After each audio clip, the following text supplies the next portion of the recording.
एक क्या करे डर के मारे सुसु लगी। सॉरी मतलब पीते पानी पीते या पे चर इसको जाता है।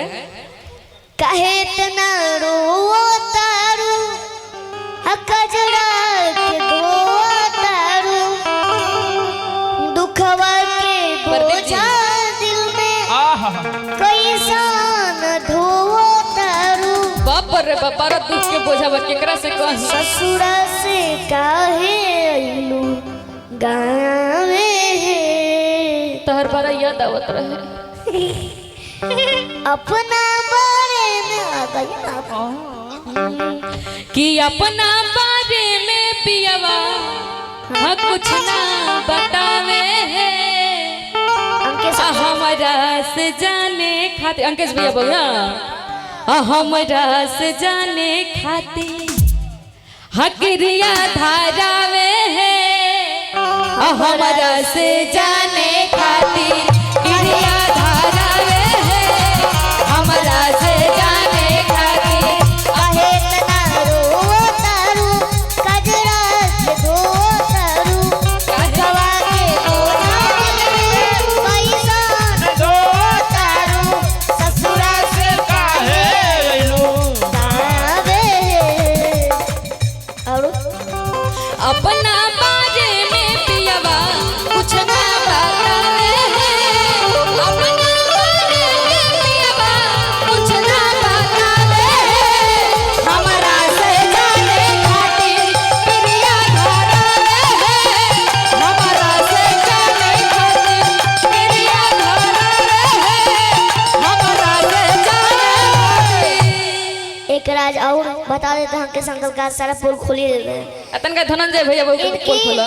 इनकी बीवी है ना बाप रे ढेर उनकर गजन कर दे ले चूड़ी ढेर गजन होता पैंट से बाहर होता यो। सुनिए ना बैठिया बैठिया अंश ये डरे हटता रे। इनके हाथ का चूड़ी नंबर मालूम नहीं उनका उनका कितना नंबर है हाथ का चूड़ी।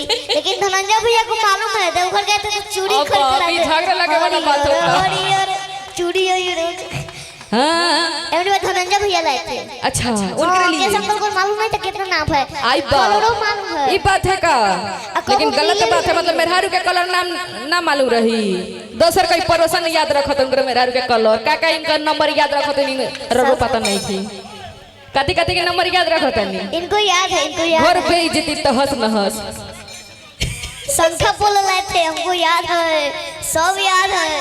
अरे हम कुंडली तो देखते हैं ए भगवतन का हमर कुंडली देखा हमर बियाह हुआ कहिया होई ये कुंडली दिखा जाता है कि यहाँ रेखा दिखाया जाता है। मतलब हाथवा के जोरे जोरे ना देखल जाला सब सब कखा एबीसीडी सब लिखा है गा रहा है गा रहा है गा आइए रही है। आइए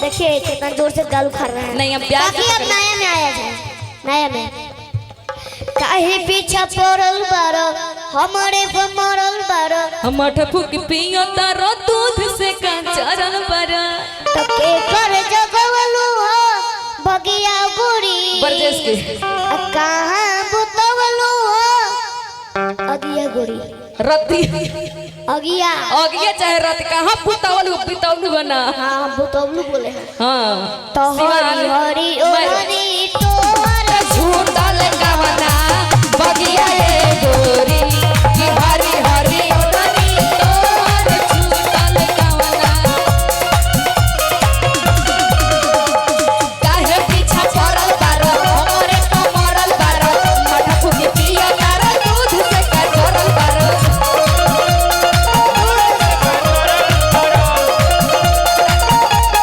ए काहे पीछा पड़ल बारो हमरे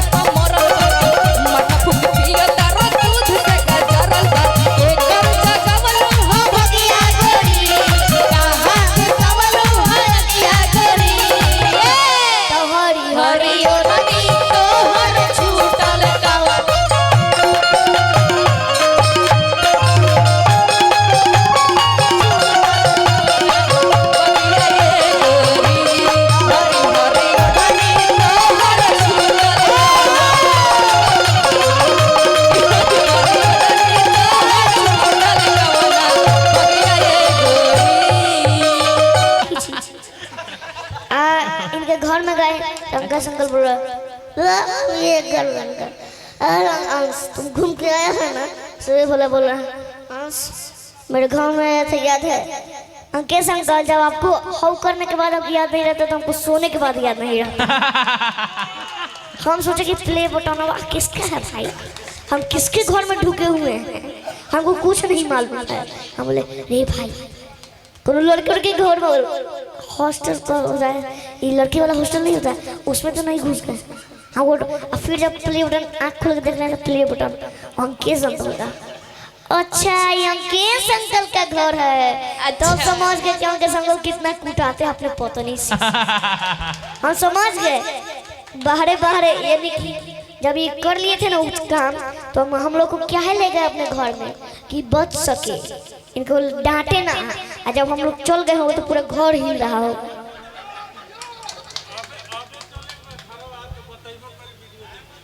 अच्छा दिखा दीजिएगा, वो जवाब मिल गया है। अब आपका बारी है, क्योंकि आप वो काम कर लिए थे। उसके बाद बाहर से टिंकू भैया के साथ, ठीक है, देख रहे थे। उसके बाद बाहर अंदर काहे नहीं ढुक रहे थे, इसका राज बता दीजिए आप। अरे देखो पीछे लोग बताओ, अंदर नहीं, घर के अंदर नहीं जा रहे थे। हो काम अरे ऊपर करो। हाँ हाँ, वो काम करने के बाद नहीं जाते हैं घर में नहीं जा रहे थे, डर के मारे। हाँ, मेरा से कुटा के डरे, वही से रख ले रहा इन कपड़ावा के यही राजा जी तक इनके घर के बगल में नदी है। अच्छा। फिर हम बेहोशी उसी में दोनों चीज हो रहा है। ये बेइज्जती खराब कर, ये बेइज्जती नहीं क्यों होती, दोनों होता है साथे साथे, दोनों हो रहा है। अब अंकेश अंकल आपका बारी है। इनको जब डर लगा, हम लोग जब जाने लगे ना, इनको बहुत जोर से डर लगा। अब बहुत जोर से डर लगने के बाद ई आ गया, सुसु आ गया, तब वे नहरवा में चल गए। हाँ नहर में हम इनके साथ खड़े हैं। अंकेश अंकल हम भी और हमको भी लगा है। अरे बोलिए कि हम जब लात रख ले तो पता है कहाँ लात रख रहे थे। अच्छा, हम लात रख दिए गलती से। ओहो, अब अंकेश अंकल आपके घर चलने का मन कर, सॉरी, आपके घर चलने का मन कर, भाई पकड़ो भाई, आपके घर चलने का मन कर रहा है, चलेंगे तो सारा राज बता देंगे। अच्छा हमारे तरफ महिला समाज जिंदा हुआ था, हमारे तरफ महिला समाज है।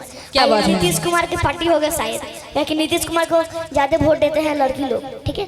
अब अंकेश अंकल बेचारा चिंता में आ गया है। तू कथी हवा हो, तू वो हवा के ई हवा धौर के लालू यादव के पट्टी में जला, धौर के नीतीश कुमार के लालू पट्टी जी के में हैं। जला। कागे छोरा। अच्छा हम मंग रहे हैं, हम अपना खुद किडनी उडनी हिल रहा है, हमारा खुद दिमाग खराब हो गया। किडनी हिल रहा है? नहीं खेला तो पैंट हिलता, पहले टाइट करो ओकरा की। माइंड नहीं करेंगे बहुत सीर। तब का आप लोग ट्राई करके देख सकते हैं मेरा पार्टी कितना मजबूत है। इसमें 5 किलो का 500 का नोट सह सकता है। एक बार डाल के देख लीजिए, एक बार डाल के देख लीजिए। 500 का चाहे 2000 का 10 किलो का वजन सह सकता है। पूछ दीजिए कितना ही हो, फिर घर ले जाने के बारी नहीं है किसी के पास, बस खाली 10 रुपया पैंटे मुंह दे बड़का हो। अंकेश अंकल हम आपके घर आएंगे प्लीज, आएंगे आएंगे आएंगे। अरे हेलो हेलो, एक गाना हम गा रहे हैं। गा रही है, गा रहे हैं। अच्छा गा रहे हैं। हमरा तो बुझाता पियला अंकेश भैया चढ़ जरा तहरा बोल गोबर हो गया। अब लीजिए अंकेश, सॉरी गलती हो जा रही है भाई। तू पड़ल वाला अंकेश भैया के फेर में पड़ल वाला, तू तार क्लास लगाओ जला में कुछ देर के बाद सारा तू वायरल करेगा, बुझाता वायरल कर। अंकेश भैया नीचे ना करेंगे, पब्लिक के बीच में नहीं ना, ये मीडिया के बीच में तहस नहस करते रहे हैं। चूंकि हमने के सोहर 2 गीत के बाद सोहर गाल है, लेकिन एगो फरमाइश बा गाना के इधर जमा के जी। हेलो हेलो हेलो हेलो, दिखाइए स्किल दिखाइए। हेलो हेलो, लेवल दोनों का बराबर रख दीजिए। हमारे स्किल समझ हाफ में बढ़ाइए, हाफ में कितना 5 बार 5.5 ठीक।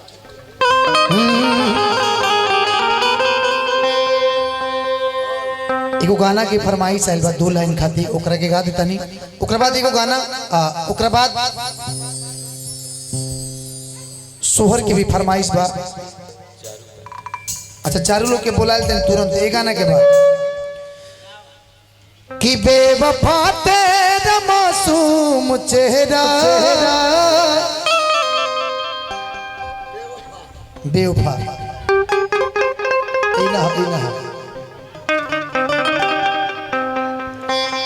भूल जाने के काबिल नहीं है।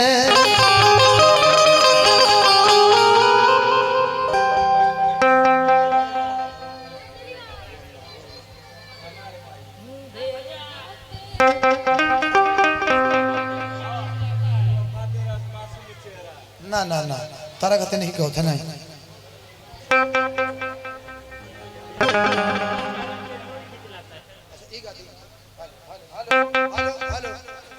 ए हेलो होने आवाजवा दी साउंडवा में माइक कि क्या बेवफा ये तेरा चेहरा तेरी ओर खींच लाता है।